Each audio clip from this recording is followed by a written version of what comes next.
Welcome to Moral Side of the News, our weekly discussion of today's top local, national, and world stories from a moral, ethical, and religious perspective. I'm Shawn Kaelin with the WHAS Crusade for Children. I'm joined today, as always, by a distinguished panel of local religious leaders. Reverend Calloway, West Louisville Ministers Coalition. New member, Richard Uhler, retired U.S. Army chaplain. Dr. John Slider, retired pastor, Free Methodist Church. Reverend Sally McClain, Christian Church Disciples of Christ. And Father Bill Hammer, St. Margaret Mary and St. William Catholic Churches. We begin this week with the rising tensions in the Middle East after Iran fired 200 ballistic missiles targeting Israel. This morning, after that massive Iranian missile assault targeting Israel's major cities Tuesday, Israel says it's preparing a counterstrike. These videos circulating on social media showing missiles pouring down on an Israeli military base. In a span of about 30 minutes, Iran firing about 200 ballistic missiles, one of the largest such attacks in history. Israelis scrambling for shelter. Israel's air defense systems intercepting most of those missiles, some shot down by the U.S. military. But multiple missiles penetrating that missile defense shield, one hitting this elementary school in southern Israel. Video showing another exploding north of Tel Aviv. And this nearby surveillance video capturing the moment one landed near Israel's intelligence headquarters. We saw this massive crater in the area. The blast radius here is about 200 meters. You can see what it did to that car. The missile essentially disintegrating on impact here. And the crater it left behind is about 30 feet deep. A piece of one missile the size of a bus killing a Palestinian in the West Bank. Moments before the sirens, a separate deadly attack outside a Tel Aviv rail station, terrorists killing at least 7. Meanwhile, Iranian officials say their massive air attack is in response to Israel killing Hezbollah leader Hassan Nasrallah, as well as the assassination of a Hamas political leader in Tehran in July. So this week is Rosh Hashanah. We would normally have a rabbi here joining us to contribute to this conversation. Without that, this week I felt it important to have that community represented. So we're going to take a second here and listen to Rabbi Litvin, who is the chairman of the Kentucky Jewish Council. He was on WHS Radio with Terry Miners on Tuesday. So Rebecca, let's go ahead and play that.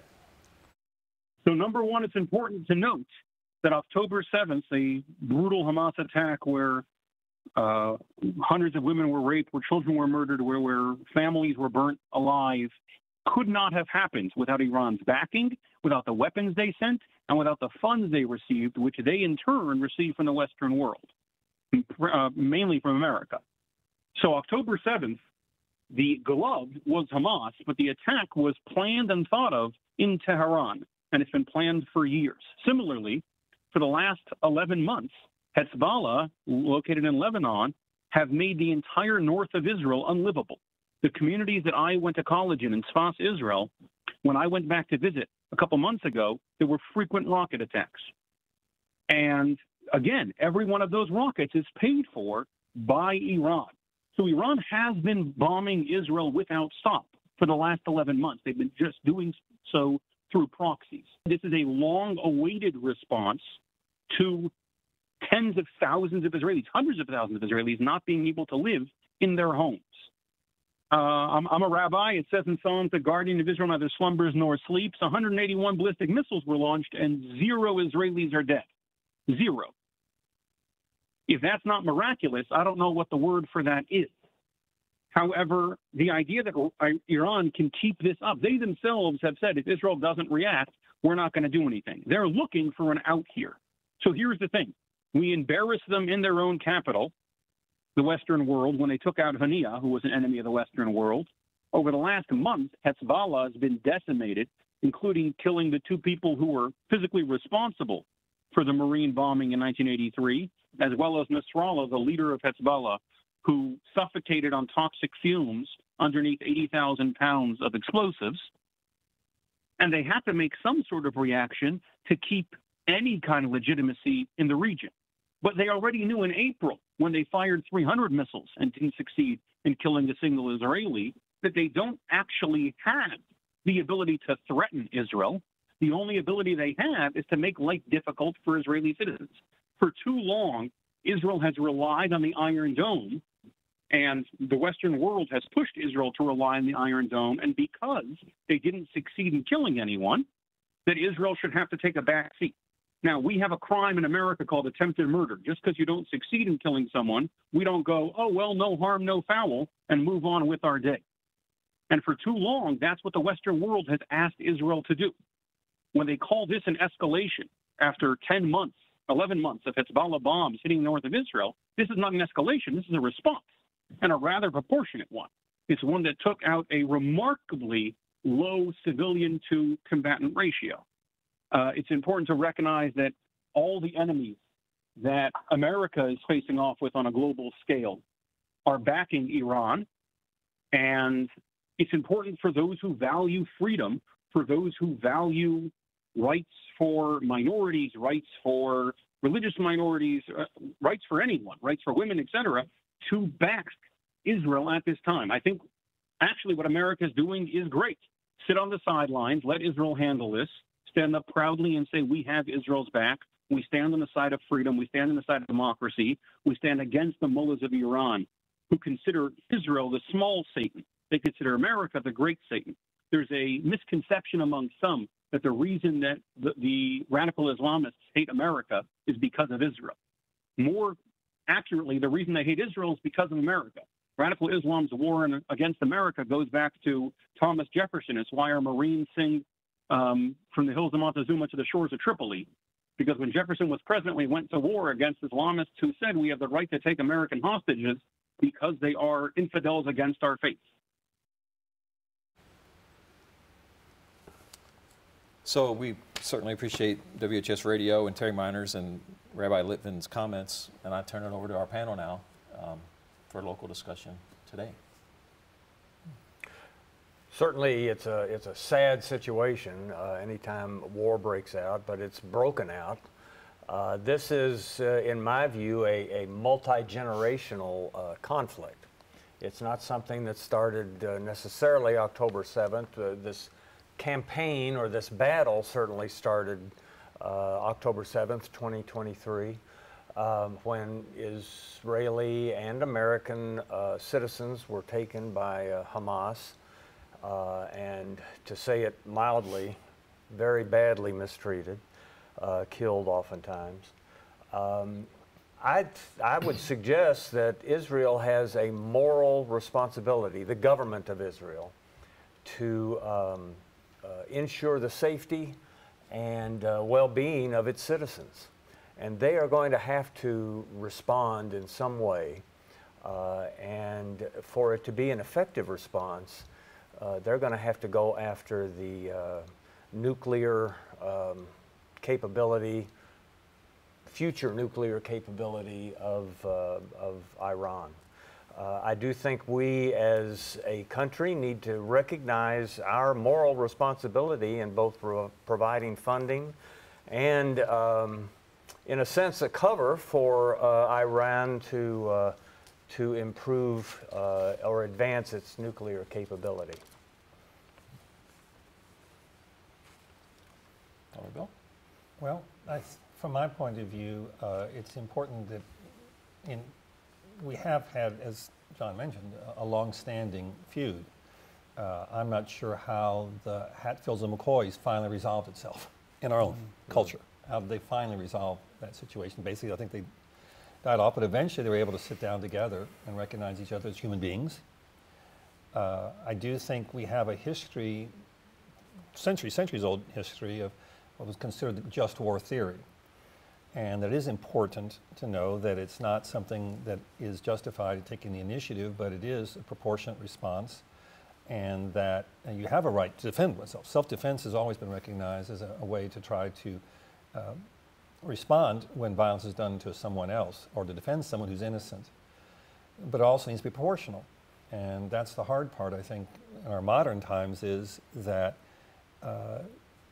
minimizing always civilian population risks, but again, we know, and this goes back even further in history, where people sometimes put military encampments around civilians. So, I mean, that's not something new either. But from my point of view, it is important that if we're going to have a war and violence like this, it needs to be proportionate, it needs to be justified, and we need to go through those kind of criteria and not just a gut reaction, but one is planned and, you know, strategically placed in a way.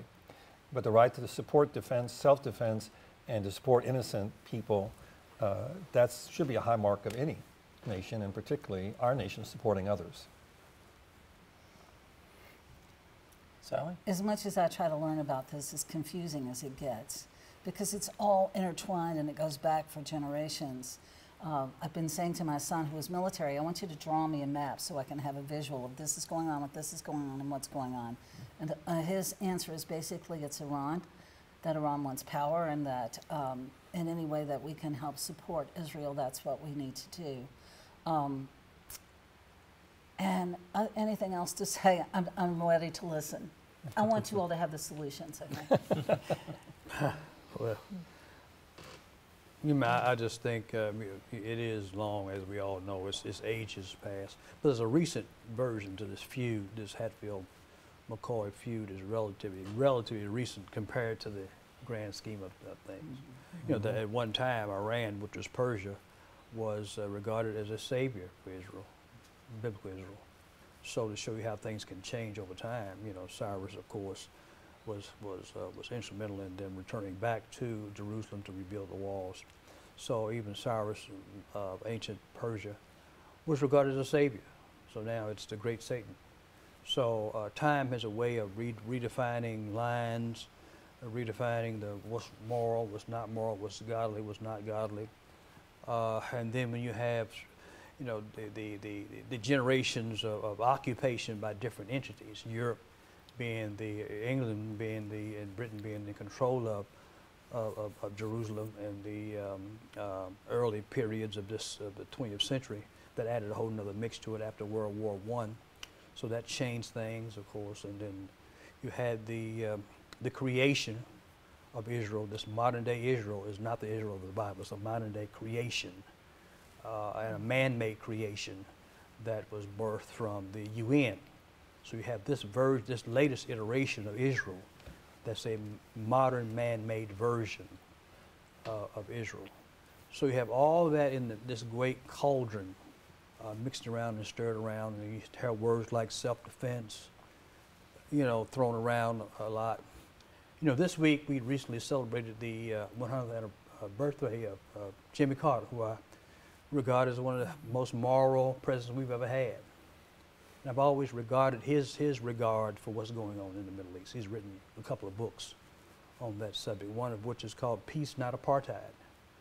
I know that he referred to what was going on with the Palestinians over as a kind of apartheid for years. Even Desmond Tutu regarded it as apartheid as well. So, so anything that's short of this bigger two-state solution regarding the Palestinian people as human beings, those innocent people that are being killed there, of course.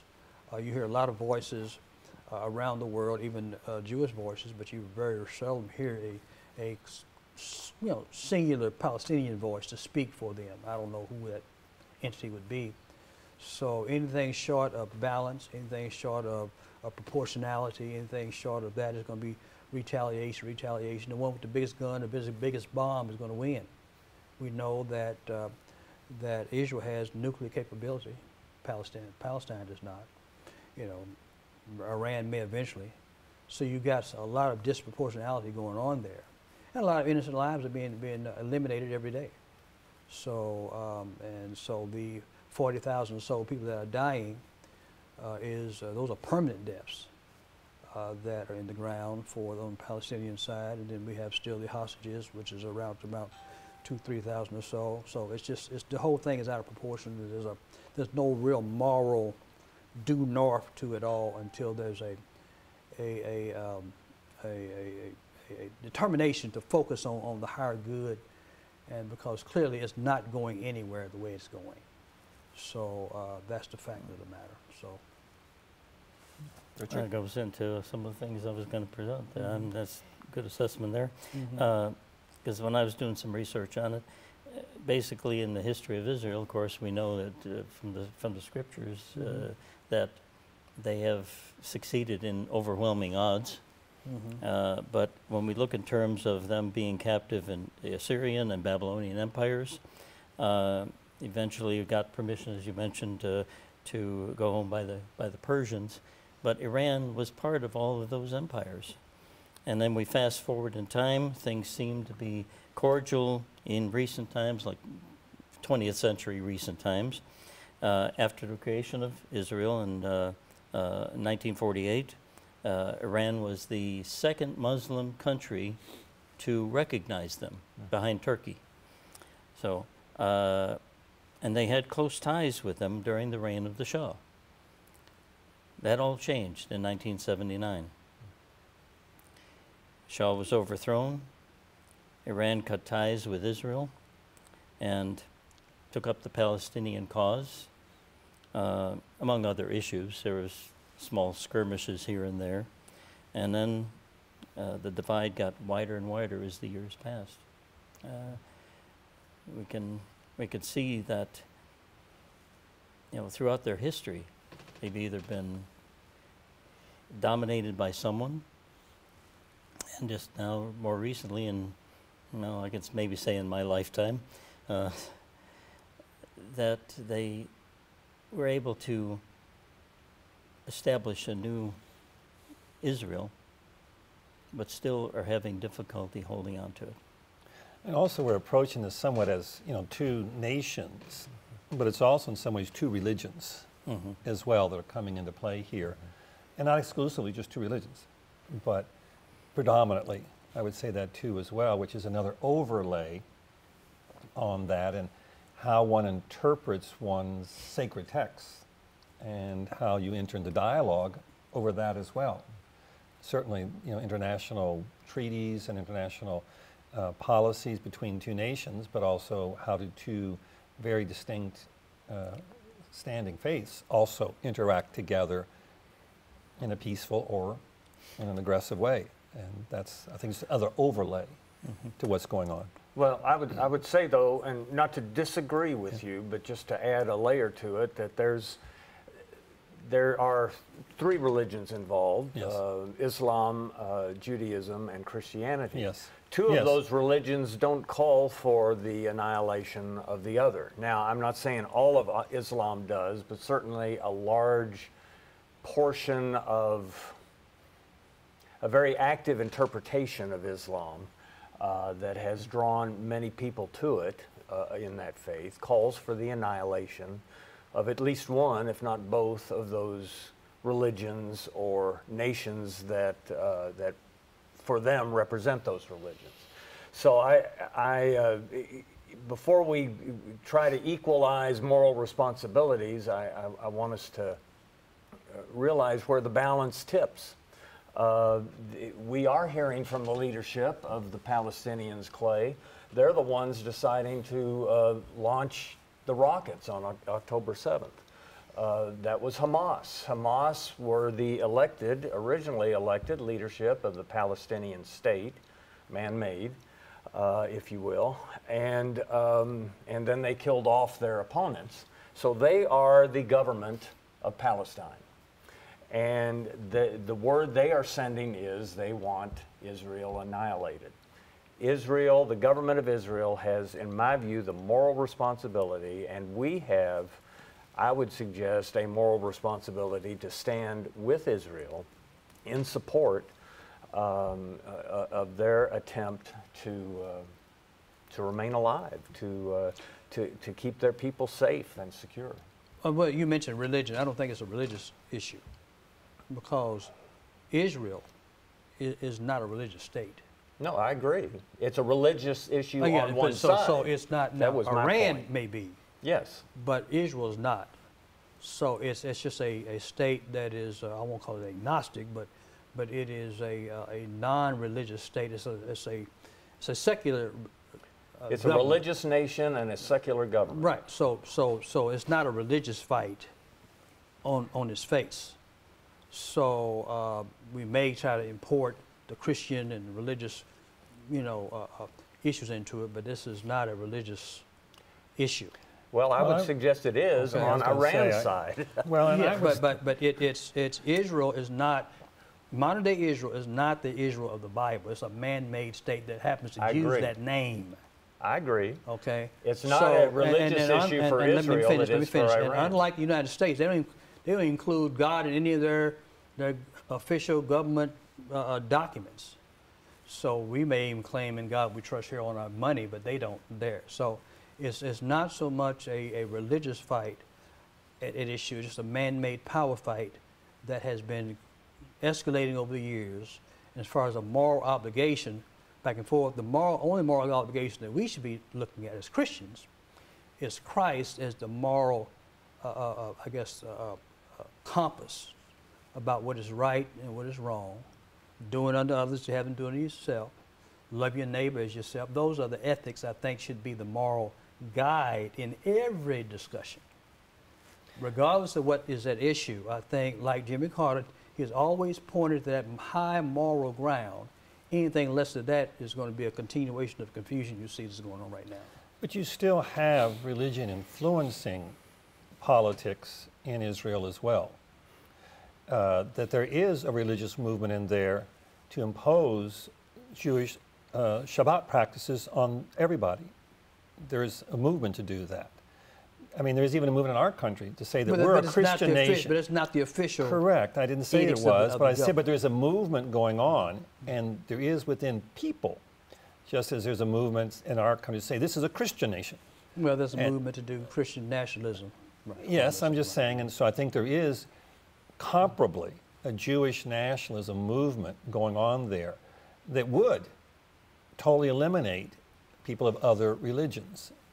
There is that movement there. I've encountered it in some conversations over there, particularly those who feel like that the laws are designed in such a way to minimize my ability to practice my faith. And so, so it's undercurrent. It's not official any more than it is in our country or otherwise. Right. But I do understand it's official in Iran. Mm-hmm. It is an Islamic state. But so it's just it's another undercurrent. So which one of you solved this? I did. Oh. The quickest way to peace is for one side to win. I have no moral ambiguity as to which is the side on right. I'm not so naive as to think both sides or either side is 100% right, but I certainly see the Israeli nation, country, as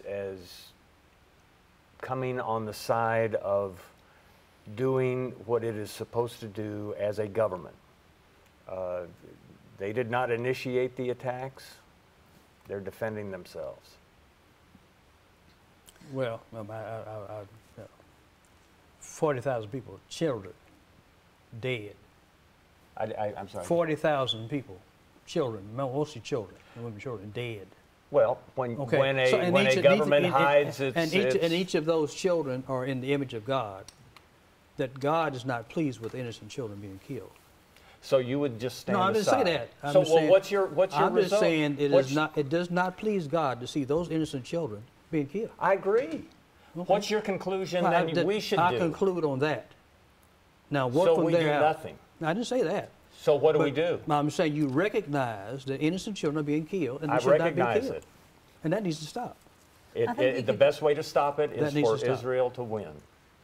I want to go back to the Abraham story, Abraham and Sarah, Isaac and Ishmael, because somehow it seems to start there, and then it just mushrooms. But apparently when you go there, God had compassion on Hagar and Ishmael when she went out into the forest or into the woods or wherever she went. And she thought that her child was going to die. And God had compassion on her. And on this conflict keeps going, and it keeps going. And, our country only has a few hundred years. Well, this is a relatively modern iteration over there. I mean, this really started like in after World War I. I disagree. It's a modern iteration. I think it can go back. Of it. It can go back, but this version is a relatively modern iteration. And if you want to get passionate about something, you get passionate about your religion. But you also get very passionate about power. So I think somehow it's between the two. Yeah, I think power trumps religion every time. And what's your profession? I think it trumps, power trumps it every time. It wins every time. You're very cynical. It's always the power is the winning. We talk about winning. I want the guy in the middle of the conflict. Biggest gun, biggest bomb. Answer the question. Biggest gun, biggest bomb wins. It's the quickest way to stop the war. Ceasefire would help. No, you don't. Yeah, but it's Ceasefire not. would help. It Is that gonna happen? requires two sides to have a ceasefire. You know, I was involved in a war that was ended with peace talks, but the peace talks took 10 weeks to determine what kind of table they were going to use. Yeah. Oh, yeah. You know, and I'm already several years beyond, you know, my tour, and you wonder, you know, what's going to be the answer? Ceasefire is certainly going to be the answer. Stop the hostilities, get to the table and talk about it. And get back to Jimmy Carter. He did negotiate a monumental truce between Israel and Egypt. At Camp David. At Camp David. So I think that's a good model, and with the heart and the aspiration to pursue it with that spirit.